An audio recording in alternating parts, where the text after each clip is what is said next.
Do you have a dream, a goal you want to reach? Are you perhaps busy being busy? We all have 24 hours, so how do you invest your time? Are you time wise or is time slipping away, not even knowing? The good thing is that time is yours and you are the pilot in control. So, as I say, let's skip to the good part. Welcome to this podcast where I show you solutions to help you be time wise, get to your goals faster, and thrive in everyday life. Today's topic is intentionality. What is your intentionality with your life, your time? So, who am I? I'm a certified efficiency expert and black belt in Lean Six Sigma. I'm an international speaker and I've worked in big professional companies for decades. And I'm a mom of four small kids. And today's guest star is Jarrad Walker. He's a communication consultant and he has used his phenomenal voice in over 1,000 hours of podcasts. Yes, he has the most phenomenal voice. You will hear more to this. So, Jarrad, welcome. Can you introduce yourself? Yes, thank you for having me. Good, great morning. I know it's a little different on the other side. It's not morning over there. However, this time that I'm in Texas, my name is Jarrad Walker, as she said, and my actual focus is making individuals understand that you got to be intentional about the legacy you build so that you can avoid unintentionally creating one that you're going to have to go back and correct. Build a legacy worth protecting so that you can avoid creating a legacy worth correcting, is what I say. And it all starts with intentionality. Yeah. It's a word people don't often use when they speak about how you use your time. I know a lot of gurus talk about, yeah, how do you spend your time? What time planning tools are you working? And then talk about the big why. Why do you want to do? Can you elaborate some more about the intentionality? Yes, I love to. So it's funny you bring that up with the gurus. I've actually heard individuals, I'm not going to say their names, but they've given poor math on the actual hours that it requires in order to actually ascertain a specific skill or talent to the point of efficiency and proficiency. And if the individual were to stop and say, hold on, wait a minute, they just do a quick calculation, they'll say that doesn't add up. So even in the midst of trying to help someone be intentional, they were unintentionally misinforming someone. And I think that's a problem because the deficit is based off of deception, self-deception and outside deceptions. When it comes down to deception, it's based really on perception and it's yours. So when it boils down to that one word, it seems so big, so grand, so large, so phenomenal, so overwhelming, but at the same time, though it is something that is so immense that it definitely can transform and change your life in ways you hadn't understood, it actually boils down to a few simple, small things. Let's take an intention. What is an intention? We have to define it. Yeah, An intention is what one intends to do. Simple, right? sounds Well, if you simple. go and look at the etymology of that word, you also find that it's synonymous with purpose, what one purposes to do. It also is synonymous with will, what one wills to do. It also is synonymous with desire, what you desire to do. And it all boils down to one simple word that this is where I found it all. Idea. Yes, an intention is also an idea. An idea, by definition, is the result of thinking. What is thinking? Thinking is calculating or imagining. So, as we calculate or we imagine, we utilize our brain. Our mind is the process of literally thoughts as we produce these ideas. This is simply using our imagination. It reminds me of a show I used to watch when I was a kid called Jimmy Neutron. And when Jimmy would get this problem presented to him, he would stop and he would say, close his eyes and start seeing all these visions of things in his brain. He'd say, thinking, think. And when the idea produced, it's like a light bulb. He says, brain blast. Well, our ideas are the results of our thinking by definition, and intention is the result of thinking clearly by definition. Therefore, our intentions are simply the fruit of our imagination. Oh, So it's that simple. sounds good. I know a lot of people. I've worked with a lot of different types of people. And if we put them in two big chunks, some people Mhm. have a lot of ideas. And other people are not so imaginative, but they are excellent at, you know, at finishing stuff. Those two types. The idea thing is much more in the, oh, I have so many ideas. But can you have too many ideas? Mm, that's a great question. I think if an individual is having a lot of ideas, they're doing a lot of thinking. My discerning tool on that is it boils down to what I call a vibe. Your values, intentions, beliefs, and expectations. You really got to question, okay, if this is an idea, this is an intention, this is something that it's the byproduct of my thinking, or it's the fruit of my imagination. The question is it a good idea that you produced or a bad idea that you produced? The quantity does not determine the quality. Therefore, if thinking literally is imagining and intention is the result of thinking or the fruit of your imagination, the real question is, where are these ideas coming from? Because if they are not the results of your thinking, they're someone else's and they don't belong to you. So maybe what's really going on is you're floating a bunch of ideas from the outside, bringing them inside, and that is potentially why they can't get anything done because none of it is organic. Oh, I like the words you're saying, the vibe with a VEIBE. When you think what you told us is like find out the root cause of all those creative ideas. Is it your own idea or is it someone else's? Because sometimes when you get a lot of ideas, it's in the same area, same Mhm. path. And that could be okay. So it's more down to, okay, which idea to take first. It comes down to this. What do you want? What do you want? You can have all of these ideas that are being kind of spoon fed to you from somebody else, and you think you want something, but you don't want it. So if it's a distraction from a purpose, which is an intention that you Yes. deep down have inside as a desire, then it's not worth actually pursuing to begin with. And there are times where even our own ideas are produced from our thinking. However, it's because we decided to go chase rabbits. We're not staying focused. The moment we lose focus is the moment we lose momentum, and we don't want to do that. So, giving your actual attention to something that is outside of your intention is a byproduct of you being someone who is being either self-deceived or externally. And it's dangerous. Yeah, and I know a few people who are more like hopping like a rabbit. Oh, I want this, I want that. And they have so much energy. But using your time, it's all about channeling and focusing. And yes, there are different ways of focusing because some people are afraid of, oh, what if I don't do this or do that? But if you hop around, you won't do anything of it. So that is a kind of waste of time. I saw research about how people use their time, and over a whole lifespan, the research showed they use about 9 years on social media, on scrolling, Netflix. Is that intentional? They following someone's intention, but I highly doubt it is their own. There's a way I go about seeing whether something is worth pursuing. You have what is your aim, like a bow and arrow. Yeah. What is your aim? AIM. This is your attention, your intention, and your meditation. Where your attention goes, your intention flows, and your meditation also foregoes. To meditate is not simply to sit down and think, it is also to soliloquize out loud. These are your internal thoughts coming out of your mouth. So it's a form of your actual communication internally and externally at the same time. If your aim is distracted by your aid, something that is seemingly aiding you, AID, this is where you're either you're aimless, you're intentional, or you're distracted. So when your aim is on your intention, you're good.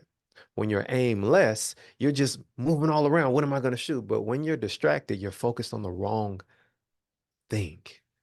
And that is where we are required to get rerouted from time to time, like a GPS would say, put back on course. You've been diverted. Now we need to get back on track. And if we focus, the outcome of focus is it's interesting. The word focus means to bring two things together to the point of convergence, to the point of where it actually catches flame. Yeah. So if you're focused on something, it is equivalent to your mind going towards like a laser. And when it is set on one thing, if you hold it on and it gets strong enough, it is going to produce fire. And when that ignition takes place, what happens is something is birthed because something is burned into your psyche. You can't let it go. You can't leave it alone. And that is when you know you are focused on something that is pulling you in a direction of purpose. I have, as you know, 4 small kids, and when they are focused on something they really want, you can see it in grown-ups as well. You can see it in their eyes, in their body. I want to. And when they have done it, they are, I did it. They are so joyful. And that energy, you can find it in grown-ups as well. Perhaps in a different way, but we all have it in ourselves. What are we really passionate about? And that goes back to your tension. What do you really want? And it's not just, okay, my boss thinks this is a good idea. No, what's a good thing for you? We can find something intentional in different areas than our boss, but okay, I can improve my skills in that area and help my boss with that direction. So you can always add your own intention to what you're doing in life. I like your Absolutely. metaphor about the bow and the arrow. Hit the aim. Oh, and as people are listening in, you perhaps can see what I was talking about, Jarrad. I love his voice and his tonality and vibes and aims. Oh, yeah, he talked about this one. Yeah, I can definitely expound upon that as well. So when you break things down into basics, you're dealing with the subconscious. Your subconscious programming is responsible from 97 to 99% of how you automatically operate. So that means only 1 to 3% is dealing with conscious. Well, you would think, well, hold on. If it's only 1 to 3%, that means I'm only intentional 1 to 3% of the time. Absolutely not. When you are automatically operating in a certain type of way, this is dealing with your subconscious. This is programming. This is something that was set on purpose with purpose for a destination to actually be arrived at. Think of a car. You got this one vehicle that you know you desire and you want.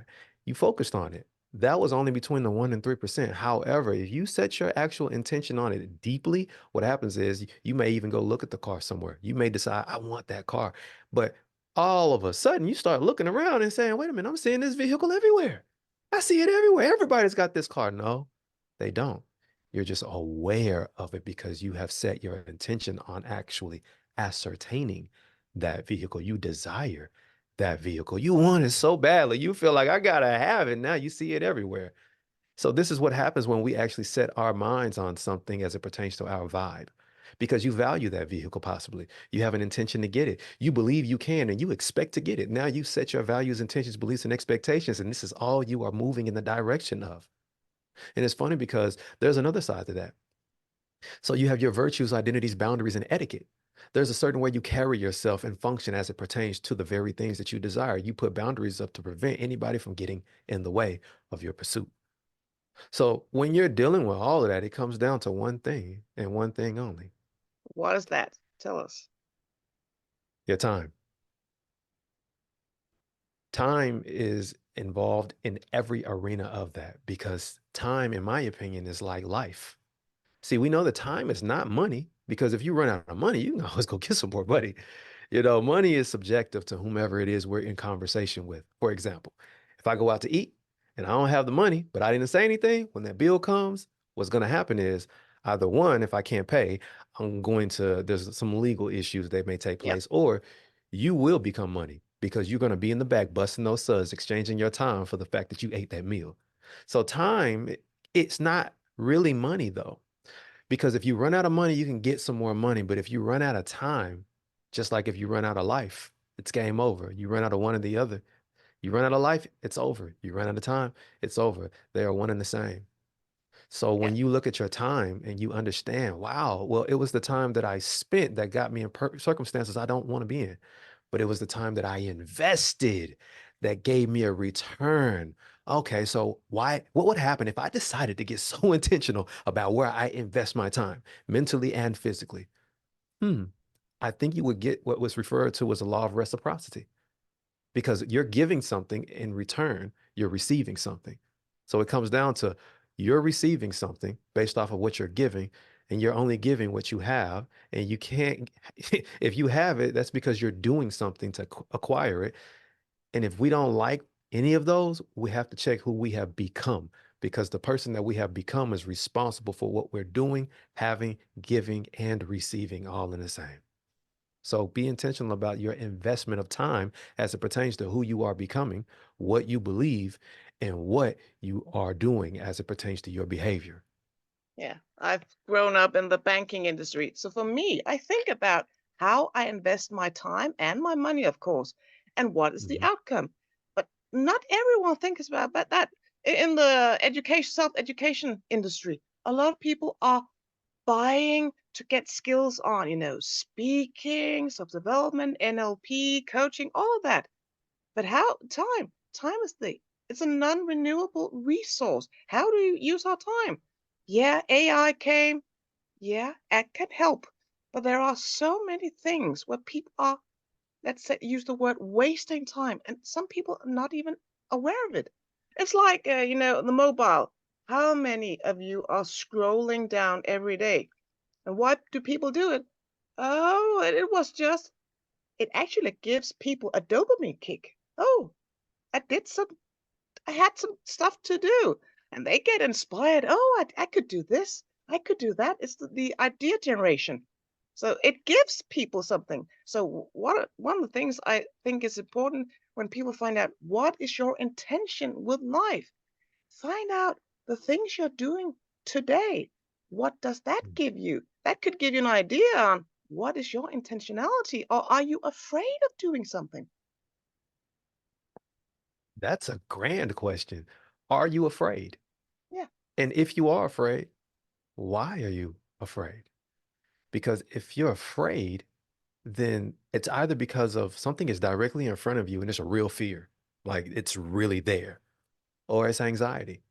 And this is nothing but the amygdala convincing you to actually function and respond to something that has not even happened yet.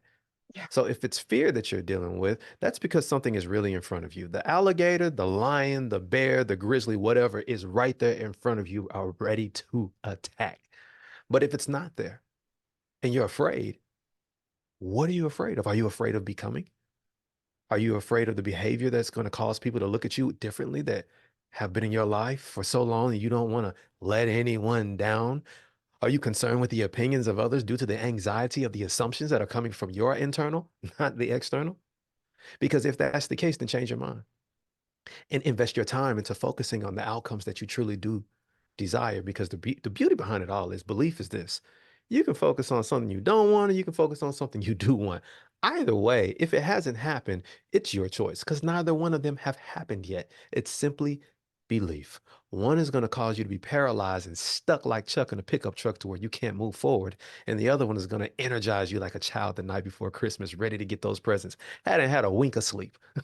So either way, it's your choice to focus on what you decide to. And if you invest your time into a desirable outcome, even when things don't go the desired way, because we know that's subjective, how it's going to happen is always going to be how it's going to happen. However, when you've made your mind up, it's equivalent to finding yourself in an emergency. We say we don't have time for this and we don't have time for that. But then an emergency arises and boom, once it emerges, you're like, suddenly you find time. How yeah. was And that? they find Suddenly you time. find time. Yeah, you find it. Where was it at? Was it hiding from you? No, you weren't being intentional. You could have done, but you were too busy deceiving yourself. Mm. And two things are very important here. One thing is, yeah, you can always prioritize and delegate. But here we're talking about really finding out what you want. And Yeah. yes, finding out, uh, be aware of what you're afraid of. I have a lot of people talking, oh, I don't like the tech stuff.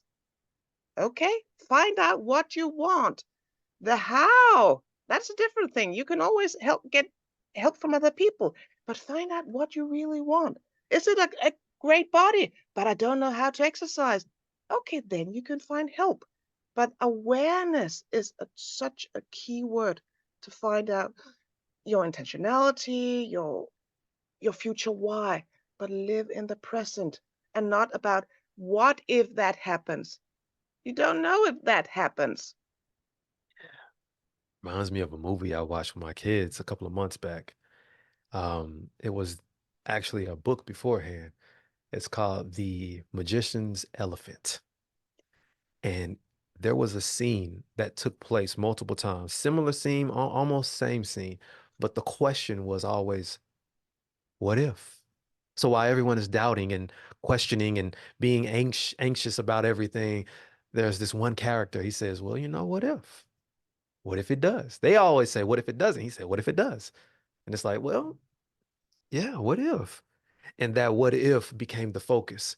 And it caused the flame to be ignited within them. And then they pursued it. And in the end, the what if became the intention. It's funny because we we overcomplicate things because we're taught to. When you really just want to get down to the nitty-gritty of it all, the very things we say we don't have time for, we say that based off of belief. And that belief is there just isn't enough time in the day. Well, let's break that down. How about this? How many hours in a day? 24, Okay. How many hours are in a week? 168. Yeah. You're in the top 10 because most people are unaware of that. However, the next question is how many minutes are in a day? A lot. 1,440. And then we go, okay, how many minutes are in a week? It's 10,080. Wait a minute. Well, how many hours in a year? 8,160. Wait a minute. Well, how many minutes in a year? I believe it's 525,600 or 400. I'll do the math. But the point is, the things we say we don't have, we actually have a whole lot in inventory. We're just unaware. If you just break that down to just one day, 1,440 minutes, 1% is all you got to get intentional about. That's it. The thing you say you don't have time for, are you giving it 1%? What's 1% of 1,440? 14 minutes, 40 seconds. And it's about starting small because when people are saying, oh, I can't find the time. Yeah, but you just scrolled about at least 1 hour or 30 minutes. Oh, it's just 5 minutes, but it all adds up. And I'm not talking, neither are you, about not having breaks. Breaks can be good, but it's also important to find out what do you want out of life and be intentional about that. Yes. Because you can find, even Zig Ziglar told about in a year to be good at something, you need 100 hours. Go back. What is that in each day? That is about 16 minutes. You talk about 14 minutes. We're talking about the same thing. Yep. Small steps each day. Can people find 14 minutes a day? Most people can. And if you Yes. do some time tools and time techniques, you can easily add up 10 more hours each week. That's a lot of time. Yeah, it's interesting because I love Zig Ziglar. That man taught me so much. We're talking about decades ago. And on correction on myself, it's 8,760 hours in a year, but there are 525,600 minutes in a year.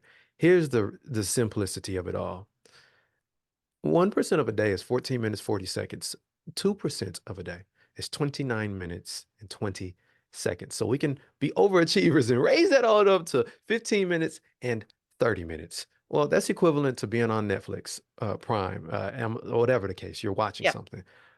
I found out that it only requires 20 hours to become proficient at a skill. Now, we're not talking about learning how to do surgery, brain surgery, and all of that stuff. It's a typical skill, whether it be sales or marketing or something that you've never done that simply requires you to think, the hardest work that most people never do. If you actually invest 20 hours into a skill that you were intentionally trying to acquire, this is the cheat code. It's so amazing. If you were to simply do 30 minutes, 30 minutes a day over the course of 8 weeks, and we're talking about just Monday through Friday. We're leaving the weekends off. You're free. So 30 minutes, Monday through Friday, over the course of 8 weeks, you will have 20 hours. That's the proficiency. The next level is expertise. So right before proficient is efficient, which is technically you're simply someone who is competent, meaning you know how to do it, you know what to do, but you try to stick to the rules because you don't want to mess up. But proficiency is when you can do something with intentionality and you can make adjustments along the way. You can be proficient in 8 weeks at 30 minutes a day over the course of Monday through Friday, a business week. And if you wanted to take the weekends, you will be there in faster time. And if you decided, I'm going to do 30 minutes twice a day, this will give you a 4-week time frame to be proficient at the very thing that you said you didn't have time for. And if you really want to just get to the nitty gritty of it, you can just do 1% twice a day. Yeah, not everyone needs to be proficient or an expert. No, start at a lower level. And perhaps you'll find out, oh, I want this instead. Oh, you could try some things out. It's like even with kids. Oh, what do they want? At least give it a go. Try it out. And as parents, we help them. Okay, focus, help them in different ways. But, oh, I loved it. I want to do some more. Dad, Mom, can I do it? Yeah, you can. So I love the time about how to use your time. I think you use the word tip, time and percentage. Yeah. Yeah. Everyone, it's funny because when we look at the tip system, we look at how individuals, and particularly in Europe, they were tipping money in order to ensure promptness. Yep. So TIP stood for to ensure promptness. You would give it in advance to make sure that you got your stuff promptly. Well, in America, we just tip people because we're taught that this is what you're supposed to do. You're supposed to tip somebody if they give you service. But if they give you poor service, are you going to overtip? You're not going to do that. If someone treats you terribly in the service, you don't feel served. You feel abused. You don't even leave a tip. You're like, no, unless you're someone like I'm still gonna sow my seed, but at the same time, I'm reluctant about it. Well, we do the same thing with our time. We overtip people. We linger around and talk too long. We leave them in our lives too long. We give them too much attention. We give them attention and intention and meditation in areas they have no business and they don't even deserve it. So if you are tipping with your time and percentage, even just 1%, the question is, how long do I have to live? And none of us can answer that question. So because of the subjectivity of length of days, you know that someday there is an expiration. So can you truly afford to spend 1% on a person who has nothing to do with your purpose and neither you with theirs? The answer is unequivocally going to be no. It's going to be Yeah, and no. I know some people don't like to say no, but it's also about saying yes to the good stuff, what you really want. You're not saying Yeah. no to that person, you're saying yes to another thing. So what are you, again, the word intentional about? Was the thing about, yeah, my logo about being time wise. And you said so cleverly, it's about walk in simplicity every day. It's also about knowing yourself. Because in a way, I hopefully see many years ahead. But in a way, we're all time millionaires. Some are even time billionaires. Mm, If you count the minutes, the hours, yes. the years. So if you're doing something today, you could perhaps a small 15 minutes, swap it, do another thing. Over 10 years, that is many, many, many days and hours. And people are saying, no, no, I don't have time. 15 minutes. We can, I guess a lot of you listening to this, you could find 15 minutes if you really, really wanted to. And even if I work with a lot of people in big companies and they get distracted a lot, there are techniques to avoid the distractions. You can't avoid everything, but you can avoid something. Because whenever you're in the flow and working and you get distracted, you actually lose 25 minutes because it takes 23 minutes to get back into the flow again. But people, when they're distracted again and again and again, they're not doing so much work as they're supposed to do, and they're distracted. That's not fun as well. So it's a win-win situation if you use small tips and tricks. So being intentional is also about focusing. What do you really want? It could be work life, it could be private life. I guess you have more in that area. Oh yeah. So with my family, we got three little ones as well, all single digits, my wife and I. And oh my goodness, time is always of the essence. So I'm aware that it's easy to get distracted by random things that pop up, as well as priorities that are already there. It's not a matter of, well, prioritize. No, the priorities are there. It's a matter of keeping them and putting them in order. Some of them get bumped to the top when others get moved right beneath it. It's just a process. However, what I do personally is I create alarms. And I'm not talking about just like, any old kind of alarm. I get fun with it. We have custom alarms.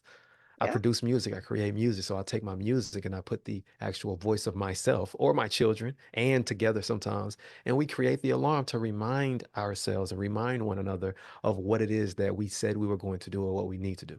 So we utilize our voice to tell us what to do. And from time to time, we add daddy's music to it. So it helps us to stay in order. They wake up to my voice. Because if I'm not here, I'm gone somewhere and I'm not at the house, then the alarm that they have, we have it on the iPad, they hear me instructing them. So it's not just their mother trying to instruct them what to do. So it's a matter of being intentional with what comes out of your mouth and what goes into their ears. So that's one way for sure, just utilizing your own voice. Because if you're not going to listen to anybody else, please listen to yourself. Please create an alarm and tell you what to do and then do it. I like the way about using your own voice because a lot of people have heard about manifestation. I am, I want to. And people sometimes just read it aloud, but it's not enough to read it. You have to feel it in your body. You have to, there is something called the seven chakras. You have to go all the way through and be emotionally attached. I really want this. Move your body, engage. And I like you earlier when you said about the subconscious. So that is actually why you can use when you sleep, because if you are intentional and set your goals the night before, when you go to sleep, your subconscious is actually working for you and it's not Yep. disturbing you. So it's Yep. free work all night. It's amazing because you don't have to do certain things in order for them to work. It's a matter of being intentional and aware that they exist. So you can leverage them rather than them leveraging you based off of someone else's intentions for your life. Oh, I love it. As you know, one of my motto is your identity is the destiny of our legacy. And I know you Mm, can speak for hours about legacy, but it hones back to who are we? What are our identity? Being aware of who we are. So I love what you shared. So if I shortly sum up some of all your keywords and people can listen back, but it's about intentional, about the word purpose. And you used a lot of really great, the vibe, the aim, attention, intention, meditation. I love those because that is a way of making it easier for us to remember. Oh, yeah, I remember this. Or when I speak on another podcast on this, oh, yes. So it's a lot about key frameworks you can remember easily. And the arrow, the metaphor, if you don't shoot, you won't hit anything. But if you aim and try to hit small, you practice every day. So 1%, 14 minutes and 40 seconds each day. So not just Zig Ziglar has said it, Jarrad has said this, a lot of people, and it's because it's the truth. 14 minutes a day. So when you're saying, oh, I can't find the time, reframe in your mind. Say and ask, how can I find 15 minutes? Go find it. Most of us can't find it. So as a roundup, Jarrad, what are you doing in the near future? If people want to hear more of you, and we will below list some links where they can get in touch with, but what are you doing in the near future? Well, actually, I'm in the process of putting together a masterclass. And with this masterclass, I will help people to get intentional about the very things we just discussed. If you know where your time is going, then you know where your mind is going. If you know where your mind is going, you know where your focus is at. If you know where your focus at, then we already discussed that an intention is also a purpose. Most people are unaware that they have a multiplicity of purposes. So if you would just pick one and choose one that's based off of your identity, you can get just as intentional about your legacy. Remember building one worth protecting and avoiding one worth correcting. So in this masterclass, we'll actually put you in a position to where you can not only hear everything that you need to hear, but you can get the next steps on what you need to do so that you can be just as intentional about your life as anyone would try to be about your life. Because if you're not in control, someone's going to try to control you. And that's not right. So my goal is to literally help people to identify the purposes that they are pursuing with intentionality so that they can not only ascertain and acquire what they desire, but they can do exactly what it is that they require, becoming the person that does the thing so they can actually do it, have, give, and receive, and continue within that cycle of reciprocity. Oh, I love hearing all your vibes and vibrations and how we can get to our intentionality and you can help them get there. So follow me on this podcast to hear me and other guests or myself. And click the link below if you want to hear more of Jarrad. He has a great voice. And I have loved having you on this podcast. Let's skip to the good part about Thank you for having me. intentionality. See you next time.